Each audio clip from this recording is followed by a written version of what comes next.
How much do we really know about coffee? Because today, this is what we are going to talk about. So, let's begin. First, imagine yourself transported back to the rugged highlands of Ethiopia, where a goat herder named Kaldi is having a day unlike any other.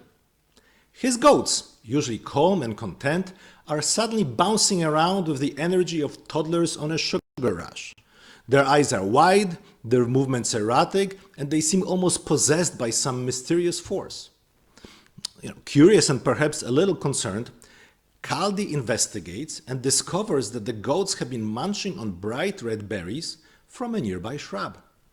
Intrigued, he tries the berries himself and almost immediately feels a rush of alertness and vitality. Little did he know, he had just stumbled upon what would become one of the world's most beloved and transformative beverages. Yes, coffee. From this humble and somewhat chaotic beginning, coffee's journey is nothing short of epic. And this is what we are going to talk about today. Knowing is winning, after all. So, it's a tale that winds through centuries and continents, weaving together culture, commerce, and a dash of caffeine-fueled rebellion. After Kaldi's discoveries, the energizing berries made their way to the monasteries of Yemen, where monks brewed the first coffee drinks to stay awake during long hours of prayer. The city of Mocha became synonymous with coffee, lending its name to the rich, chocolate-infused concoction we enjoy today. The Dutch, ever the savvy traders, smuggled coffee plants out of Yemen in the early 18th century, planting them in their colonies and igniting a global coffee craze that would ripple through history. Coffee's spread was not just about the drink itself, but the culture it fostered. From the moment the first European coffee house was established by a Pole in Vienna, they ever quickly sprang across Europe, becoming hotbeds of intellectual exchange, political debate, and social connection. They were the original social networks, places where ideas flowed as freely as the coffee. Think of them as the 17th century equivalent of scrolling through Twitter, but with better pastries and fewer trolls. These establishments earned nicknames like penny universities in London because for the price of a cup, you could engage in lively discussions and expand your mind. But what exactly is in that cup of magic? Coffee beans come in many varieties, each with its own personality and quirks. The most famous is Arabica, often called the Beyoncé of coffee beans for its smooth, complex flavors and high-altitude growing preferences. Arabica beans thrive in mountainous regions with cool temperatures, producing notes that range from fruity and floral to nutty and chocolatey. Then there is Robusta, the burly cousin that grows at lower altitudes, packs twice the caffeine punch, and boasts a stronger, more bitter flavor profile. Robusta is often the backbone of espresso blends, adding crema and kick, but sometimes leaving a smoky aftertaste that's not, to the liking of everyone. But less known, but equally fascinating, are Liberica and Excelsa beans, which bring unique flavors and aromas to the table, often cherished by connoisseurs and, local communities. The journey from bean to cup is an art and science all of its own. After harvesting, the beans undergo processing methods that dramatically affect the final taste. Washed processing removes the fruit from the bean before drying, resulting in clean, bright flavors. Natural processing dries the beans inside the fruit, imparting sweeter, fruitier notes. Honey processing, a hybrid method, leaves some of the sticky fruit on the bean, creating a balance of sweetness and acidity. These techniques reflect centuries of experimentation and adaptation to local climates and tastes. Coffee roasting is a fascinating blend of art and science in itself. A process that transforms humble green beans into the aromatic, flavorful treasures that fuel millions of mornings worldwide. At its core, roasting is about applying heat in a carefully controlled way to coax out the complex flavors locked inside each bean. But it's not as simple as just turning up the heat and waiting for the beans to turn brown. The optimal coffee roasting technique depends on delicate balance of temperature, time, airflow, and bean movement, all tailored to the specific characteristics of the coffee variety and desired flavored profile. Traditionally, there are two primary roasting methods that have been used for centuries: drum roasting and hot air roasting. Drum roasting involves placing the beans inside the rotating drum that is heated externally. The drum's rotation ensures that the beans tumble and roast evenly, allowing for a slower, more gentle heat application. This method is favored for its ability to develop rich, complex flavors because the beans have more time to undergo the chemical transformations that create caramel, chocolate, and nutty notes. Drum roasting typically operates at lower temperatures than hot air roasting, and the longer roasting time allows for a fuller development of the beans' inherent flavors. Many specialty coffee roasters prefer this method because it offers greater control and depth of flavor. Now, hot air roasting, on the other hand, suspends the beans in a stream of hot air, roasting them more quickly and evenly. This method is often used for large-scale commercial roasting because it's faster and it can handle higher volumes. However, the rapid roasting time means the beans have less time to develop complex flavor compounds, often resulting in a brighter but less nuanced cup. Now, hot air roasting is commonly associated with lighter, more acidic coffees and is often used for more affordable coffee varieties. Regardless of the roasting method though, temperature control is paramount. The optimal roasting temperature generally falls between 392 degrees Fahrenheit and 482 degrees Fahrenheit, which is about 200 degrees centigrade and 250 degrees centigrade. At the lower end of this range, beans roast more slowly, preserving their original flavors and acidity, resulting in light roasts that are bright, floral, and fruity. As the temperature increases, the beans darken, acidity mellows, and sweetness and body develop, producing medium roasts with caramel and chocolate notes.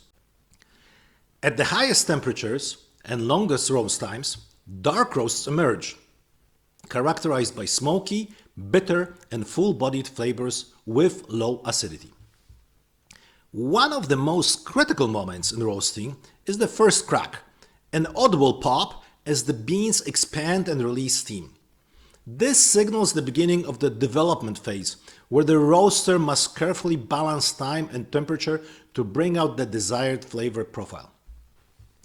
Extending the development time after the first crack can enhance sweetness and complexity, but risks over-roasting if not managed carefully.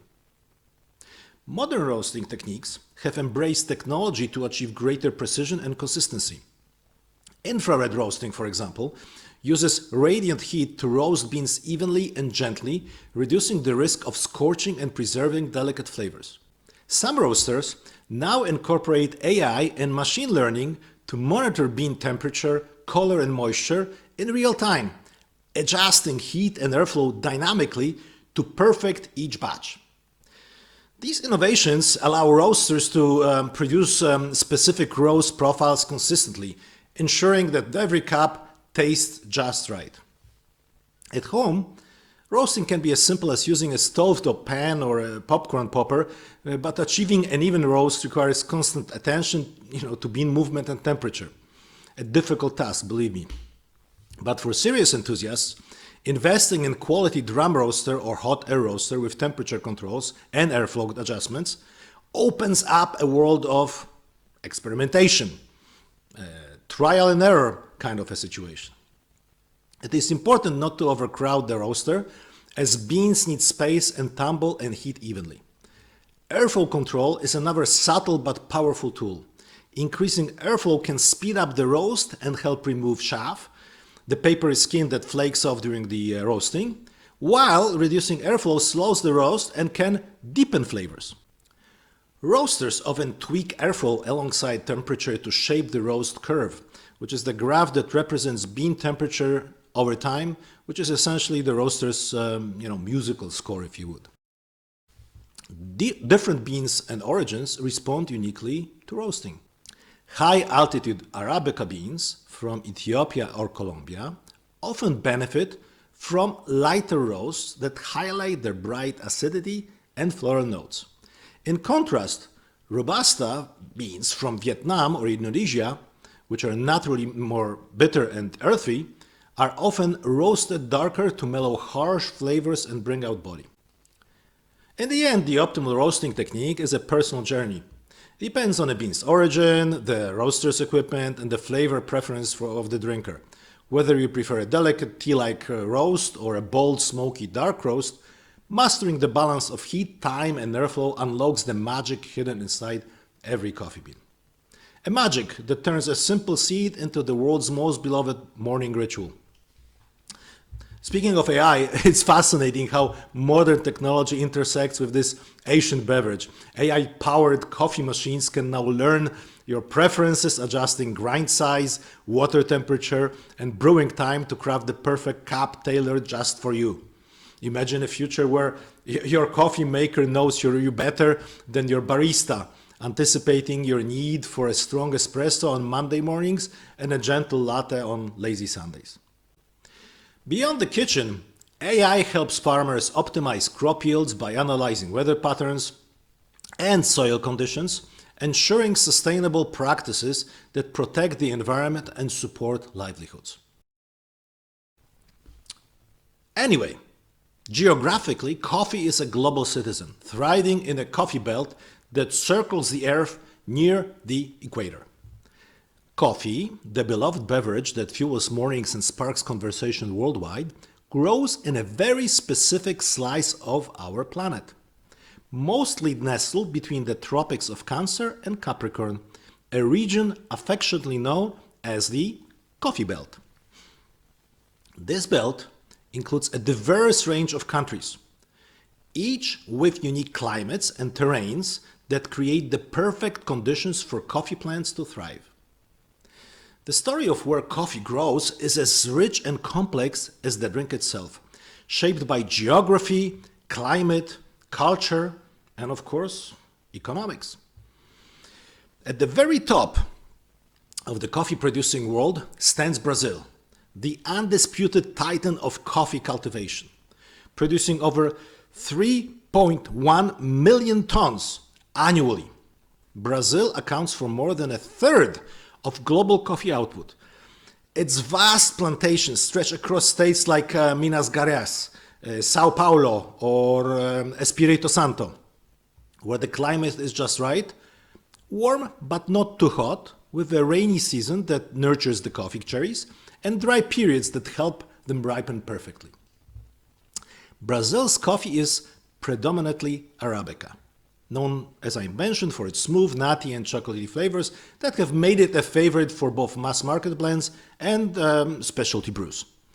The country's advanced farming techniques and investments in sustainability, driven by organizations like the Brazilian Coffee Institute, ensure that Brazil remains a powerful even as climate change challenges traditional agriculture. Next in line is Vietnam. Yes, Vietnam, the world's second largest coffee producer, which has carved out a niche as the global leader in Robusta beans. The central highlands of Vietnam, particularly Dark Lac province, provide an ideal environment for Robusta, which thrives at lower altitudes and in hotter, more humid conditions than Arabica beans. Robusta beans are stronger, more bitter, and pack nearly double the caffeine, making them the backbone of instant coffee and espresso blends worldwide. Vietnam's coffee industry has grown rapidly over the past few decades, supported by government initiatives to improve quality and yield, even as it grapples with, again, environmental and economic challenges. The country's coffee culture is vibrant, with street vendors serving strong, sweet iced coffee that has become a national staple. Then there is Indonesia, with its sprawling archipelago, it's another major player, famous for its unique coffee varieties grown on islands like Sumatra, Java, and Sulawesi. Indonesia produces both Arabica and Robusta beans. The country's signature wet hulling process, known locally as giling basa, imparts an earthy, spicy character to its coffee that aficionados simply adore. The volcanic soils and tropical climate create microclimates that yield diverse flavor profiles from bold and full-bodied to smooth and herbal. Take a wild guess where the most exclusive coffee beans grown. Jamaica, man! Yes, we are talking here about the famous Jamaican coffee beans, especially those from the Blue Mountains. They are considered to be the finest in the world. Their reputation comes from a combination of unique geographic conditions, careful cultivation, strict quality control, and clever positioning and marketing. Like champagne or Kobe beef, the Blue Mountain label is synonymous with luxury. Its rarity and consistent quality make it a status symbol among coffee connoisseurs worldwide. But specifically, the Jamaican Blue Mountains provide near perfect conditions for growing coffee, producing exceptionally smooth brew with low acidity, mild and well balanced in flavor, rich, creamy body with hints of chocolate, floral notes, and sometimes a slightly sweet finish, which is free or almost free of bitterness. It's one of those few coffees that can be enjoyed black without sugar or cream by people who typically prefer milder tastes. Jamaican Blue Mountain coffee has a long-standing reputation for excellence, dating back to the 18th century. It became especially revered in Japan, which remains the largest importer, often paying premium price and buying everything that is grown in Jamaica.